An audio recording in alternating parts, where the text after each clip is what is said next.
Phone on. Oh, thank you. Okay, it's not quite 12 o'clock, so I'm going to give it just one more minute. But for those of you who are watching on the streaming video, there should be some kind of information about how you can ask questions, and then using some sort of app. And then Katie Diath will text them to me, and I'll be able to answer the questions. Don Fabio, can you turn the gain on the mic down just a little bit? I'm echoing. It's making me nervous, like somebody's sneaking up on me. Thank you. That's a little better.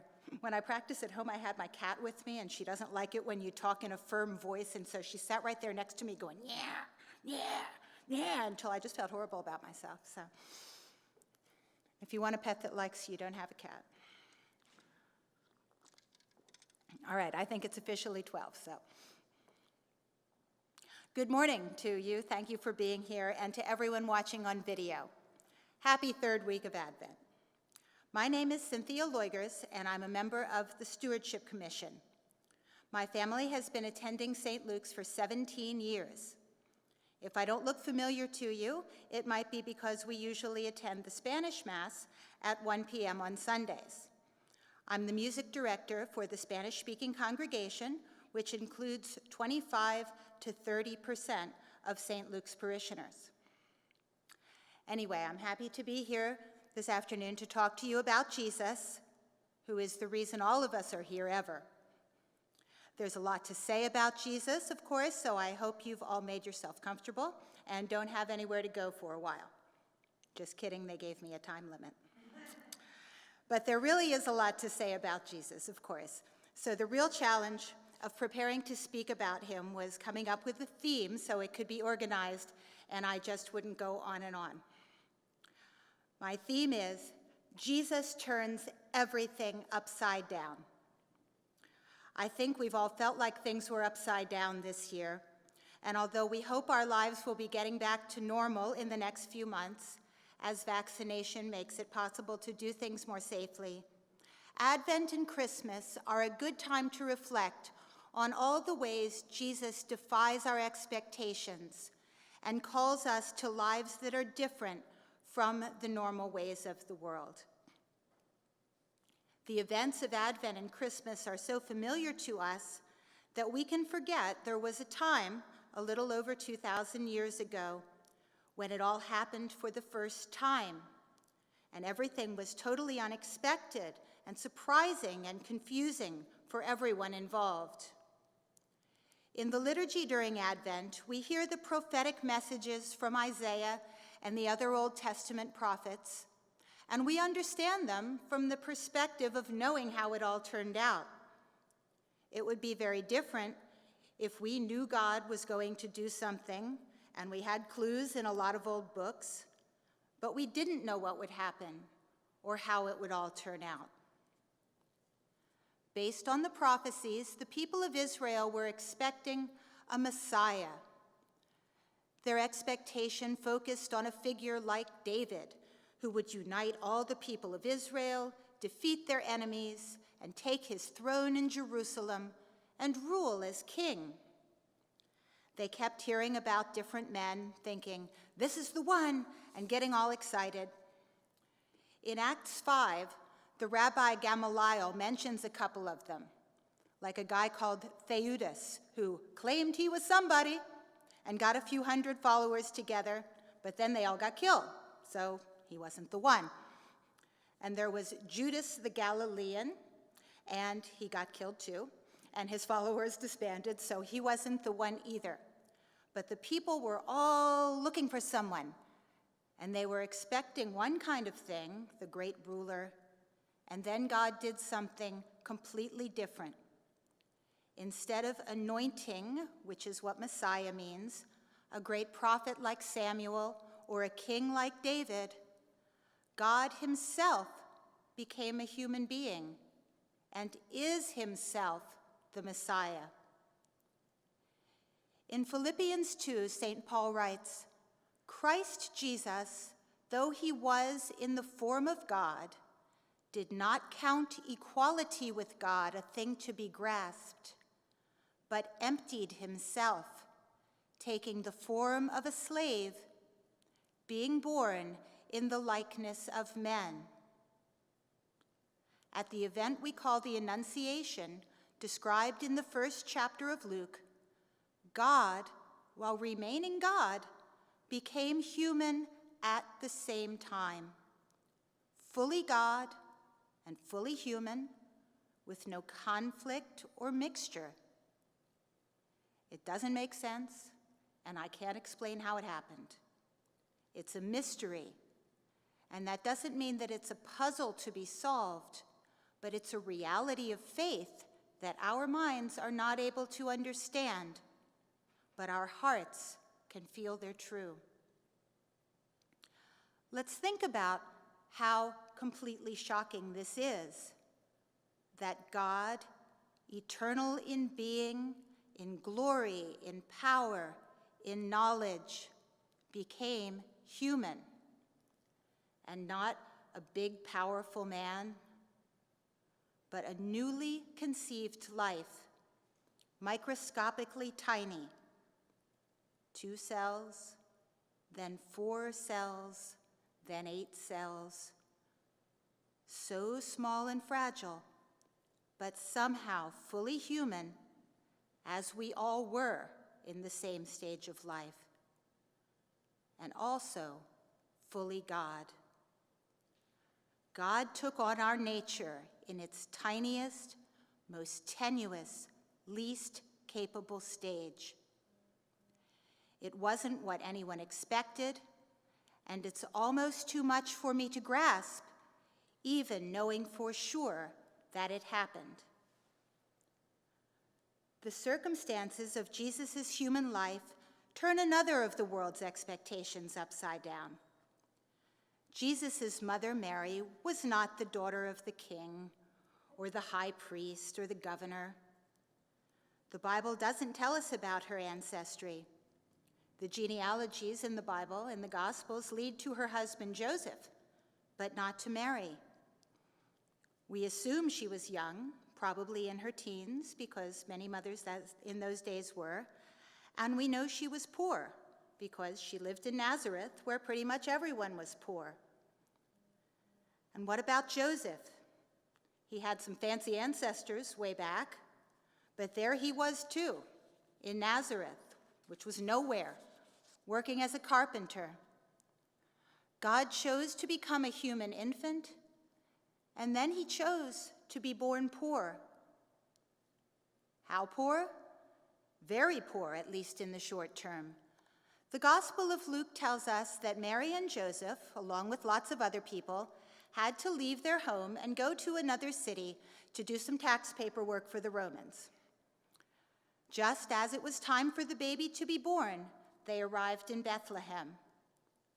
The Gospel gives the impression that a lot of other people had arrived in Bethlehem too, and there was no real inn or guest room for the couple to stay in.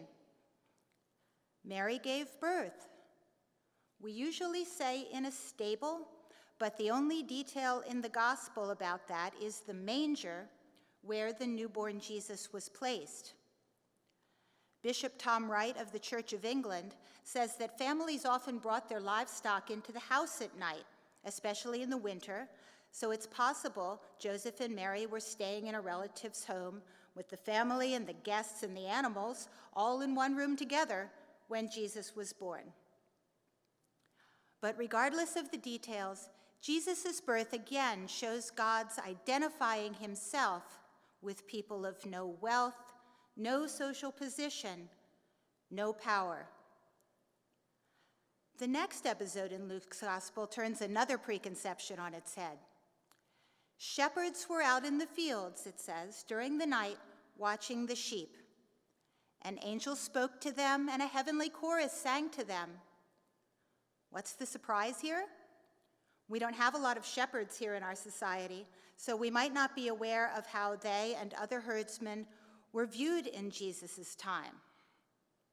They were viewed badly.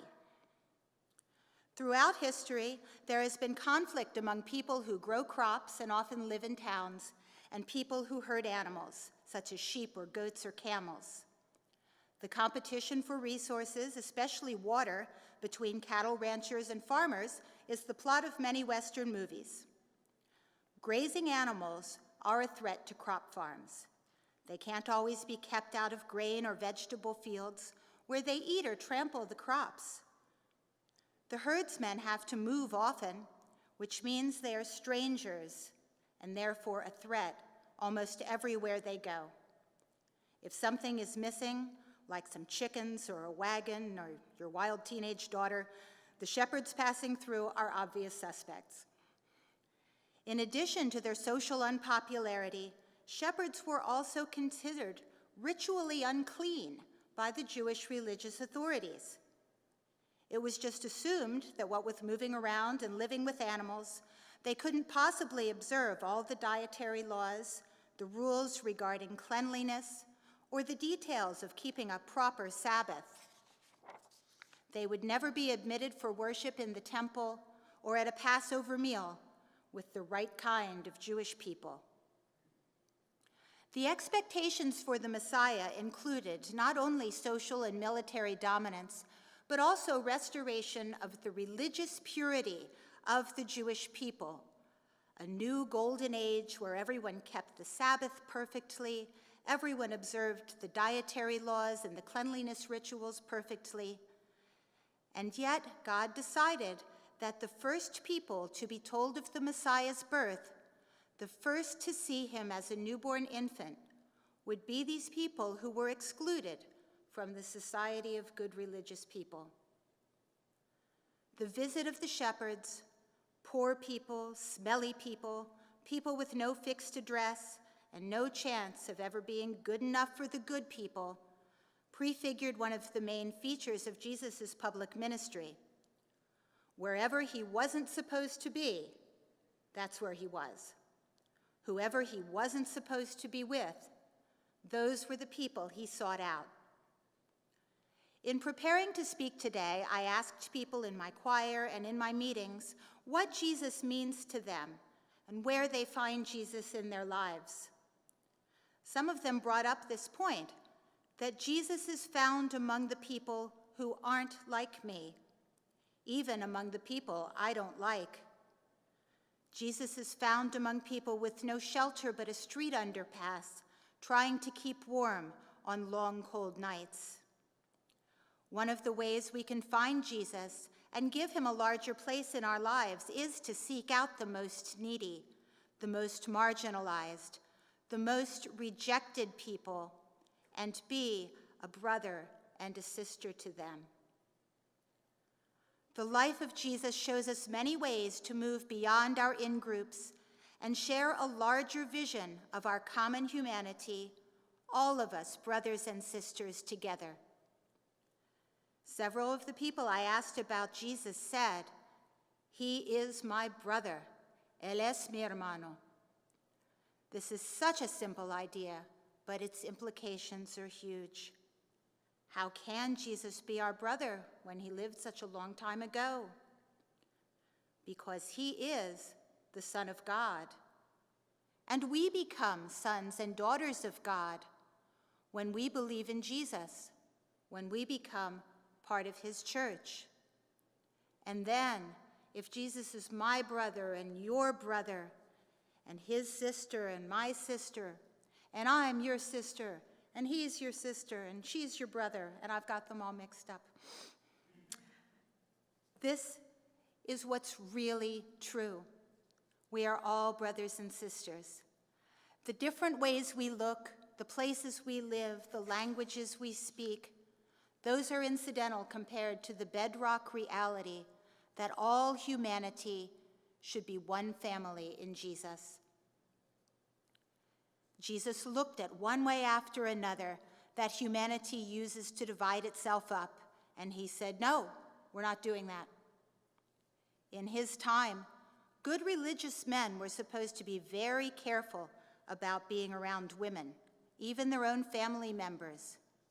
A rabbi wasn't even supposed to speak to his own wife in public because people might not know she was his wife, and then they were thinking, oh, he's talking to a strange woman. And the next thing you know, there's gossip all over the place. Jesus wasn't having any of that. At the well of Shechem in Samaria, he sat and talked with a Samaritan woman, all by himself. No chaperone. This is where you're all supposed to go, ooh, he did? Oh no. Not just a woman, not just a non-Jewish woman, but a Samaritan. And now you all say, ooh, again. Jewish people had a long history with Samaritans, and they thought their religion was worse than straight-up Roman paganism, and their nation was worse than Rome. Jesus didn't see this as a reason to avoid the woman, any more than her messed-up personal life was a reason to reject her. He used both those things as ways to lead her to understand who he was and what he was doing, and then to bring her into his mission. He treated Samaritans like anyone else, as people who needed to be converted to his mission of inaugurating God's kingdom on earth.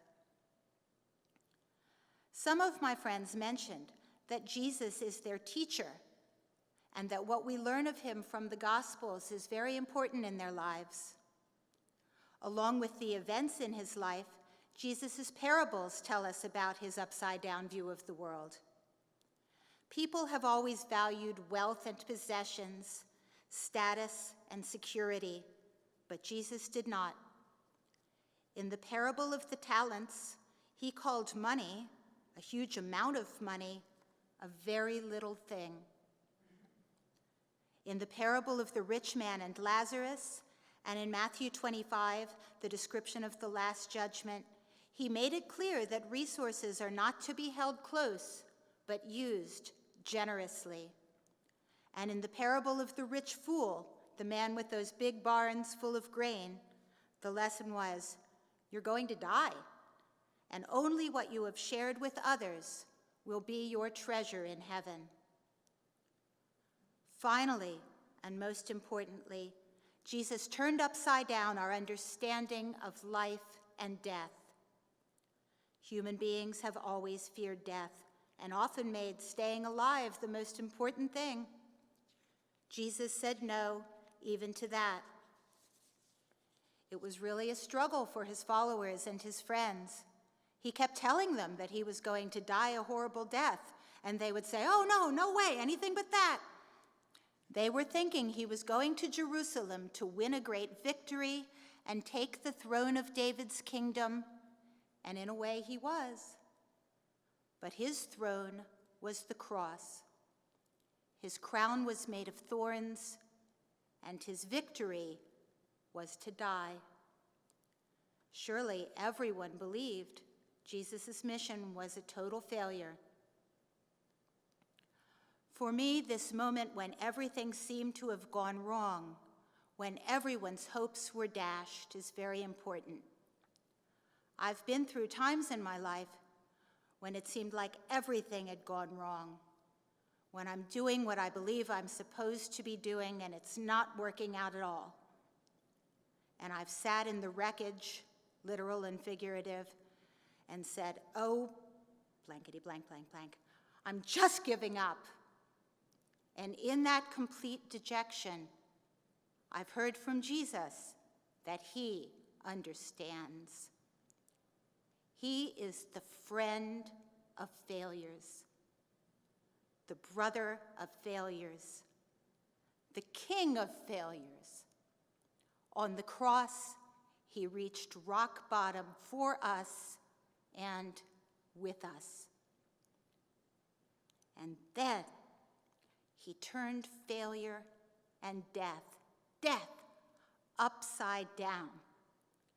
He rose from the dead like the biggest ever nuclear detonation, like the birth of a new star from those scattered bits of hydrogen and stuff in space. And all the failures are gathered up in that huge, perfect success. I don't need to be my own success. I just need to love Jesus, who has done everything so much greater than anyone but God himself could have anticipated. We're here today because of Jesus. Jesus is everything. Strength, because on our own we are weak.